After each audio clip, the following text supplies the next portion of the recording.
Hi everyone. Good evening. I wanted to talk to you more about semicolons and why you would want to use one instead of a comma or a period.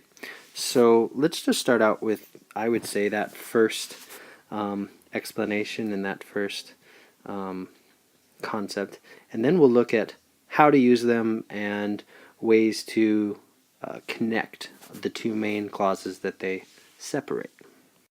So again, our choices for punctuation center around a comma, a period, or a semicolon. Now, respectively, these really, you could revise a sentence to use a comma or a period or a semicolon without changing much of its content. It's truly up to you. In my opinion, commas are, if you were to combine two main clauses and then separate them with a comma, you would need a conjunction here, and then you'd be able to continue and have your period here. Truly, it's just nothing too much, nothing too special is going on. If we were to give an example like this, then as you can see, my dog ran away, but I eventually found him. It moves easily, and I don't really linger too long on the fact that my dog ran away. If I use a period, well, it seems to suggest more time has passed, or maybe if it's not time, it's that it gets a little bit more emphasis. So let me see if I can illustrate that with the same idea. So here's another version. My dog ran away. I eventually found him. That sounds way different. I mean, this first one sounds like, I don't know, I hope I'm not just simply inserting a bias here, but this sounds a little bit more positive, like, my dog ran away, but I eventually found him. Like, oh, face palm, oh, he was gone for a few hours. Here, now watch this. My dog ran away. I eventually found him. When I was 30 years old, I mean, it's like you're expecting, I don't know, you're expecting some kind of a zinger. But again, it's just a little bit more reserved because just this period is so final. It's like, my dog ran away, period. I eventually found him. I mean, I'm waiting for something like he's dead, I mean, like, yeah, I eventually found him tucked beside a trash can with his throat cut. I know that's visceral, but that period, just, I mean, anything could happen, truly. Now let's see if the semicolon has the same effect. And I don't think I'm making it up here, guys. I really think there's a significant difference here because you linger on this. It's like, what happens? Well, something happens, but still, it lingers a lot more than here, where we just get an immediate conjunction and we're like, oh, okay. Whew. Eventually found him. Must have just went down the block. All right, let's look at the semicolon. All right, so I tried really hard to write this one with a conjunctive adverb that wasn't just clearly biased, but I felt that this was able to illustrate my point, and that is, these two had a lot of kind of ambiguity within them. I think, the but here could be a little negative in that, I eventually found him. And here, this one could be kind of just a bit, it could leave the reader lingering. And, for certain purposes, that can be effective. But again, we're just trying to learn how to use semicolons and the reason why we might choose to. But here, we're able to link these two sentences where, again, we have the advantage of not as drastic of a pause as a period, but then not as brief of a pause as a comma. And that is when we say, my dog ran away. Thankfully, I eventually found him. Okay? Those would be the punctuation marks necessary. And ultimately, the semicolon will represent that the two main clauses,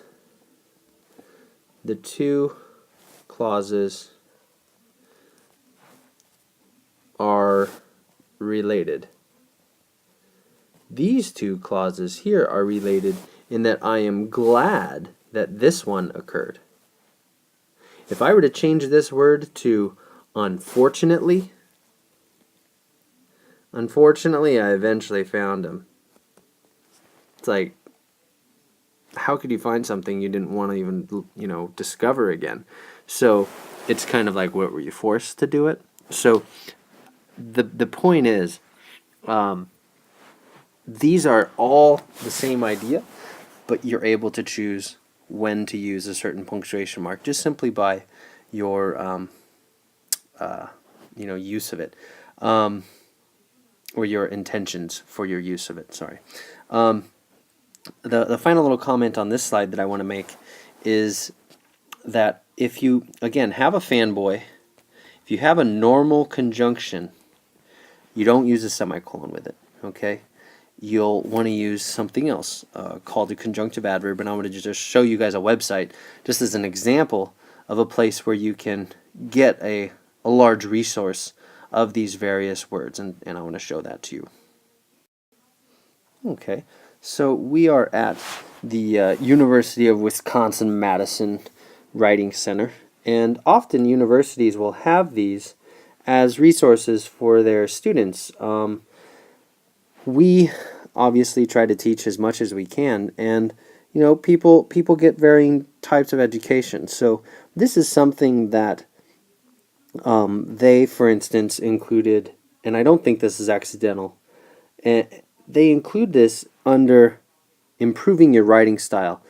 I call that just incorporating more variety. Like we don't want to sit here and constantly use basic sentence construction, simple sentences. And so these are just some of the transition words that they list as options. Let me see here. Very good. Okay, so they have them in categories, and just going to scroll through this for you, highlighting a few that maybe you haven't heard before. Besides, I think is one. Furthermore, you've probably heard before. Moreover, the time ones are nice. Subsequently, some of these can be used incorrectly very easily. Okay, they're very most of these would kind of be used in the middle of your sentence, for instance. But this one, for instance, afterwards, following, immediately, in the meantime, simultaneously.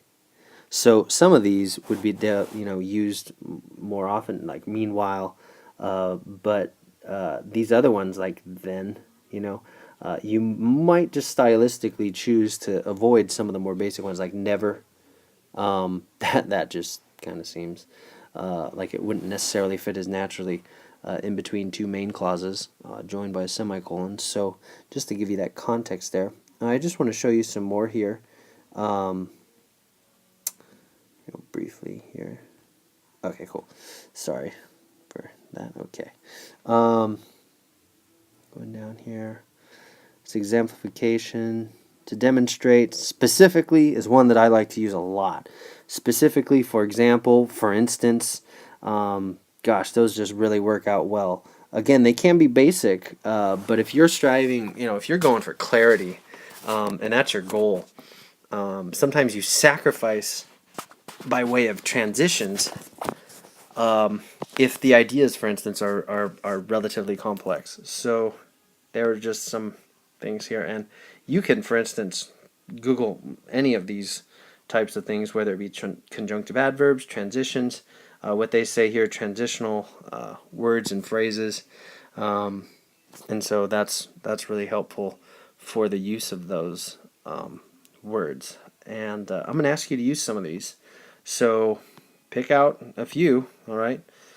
If you don't have words, then you won't be able to do as well on the in-class assignments. So our practice, all right? Remember, the practice is for you, and I want you to push yourself. So look through this list. You can go to a different website. You can use this website, and you'll be able to just come up with a few transitions that you feel comfortable with trying. in some of your writing. Let's look at some of our last items here for this little lesson.